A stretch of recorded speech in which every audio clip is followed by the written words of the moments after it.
அரக்கு மாளிகை சதி. இருந்து பாண்டவர்கள் அஸ்தினாபுரம் வந்தனர். முடியாட்சி காலத்தில் உலகமெங்கும் குலத்திலும் குடும்பத்தின் மூத்தவனையே முடிசூட வேண்டும் என்பது விதியாக இருந்தது.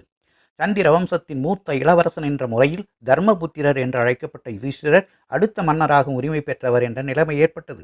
அதுவரை அஸ்தினாபுரத்திற்கு தானே அடுத்த அரசன் என்று இருமாப்புடன் இருந்த துரியோதனன் தன் எண்ணத்தில் மண் விழுந்ததால் பங்காளிகளான பாண்டவர்களை அழிப்பதற்காக வயதில் மூத்த அனுபவசாலியும் பலசாலியுமான கர்ணனை தனக்கு நண்பனாக்கி கொண்டான். அப்போது பீமனுக்கு வயது 15, துரியோதனனுக்கும் அவனுடைய தம்பிகளுக்கும் அதே வயது. கர்ணனுக்கு வயது 32.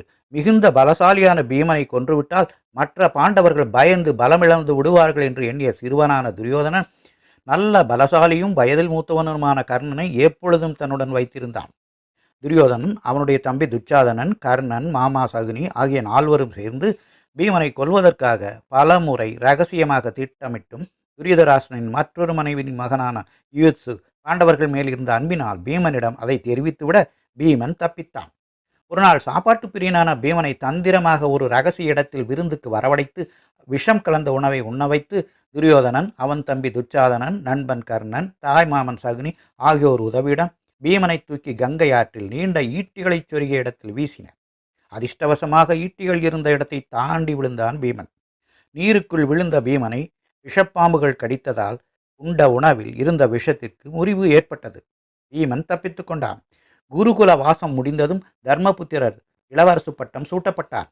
அனைவரிடம் அன்புடன் சிறந்த முறையில் நடந்து கொண்டதால் அவருக்கு மக்களிடம் செல்வாக்கு பெருகியது.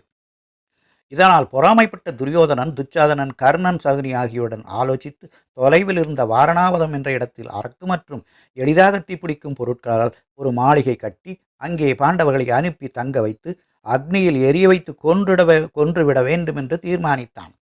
பாண்டவர்கள் வாரணாவதம் சென்று தங்கட்டும் என்று தந்தை திருதராஷ்டிரன் மூலமாக சொல்ல வைத்து பாண்டவர்களையும் குந்தி தேவியையும் அங்கே அனுப்பினான். விதுரர் மூலமாக துரியோதனன் சதி திட்டத்தை அறிந்து கொண்ட பாண்டவர்கள் அரக்கு மாளிகை எரியும் நாளென்று ரகசியமாக தப்பிச் சென்று வனத்தில் வசித்தனர்.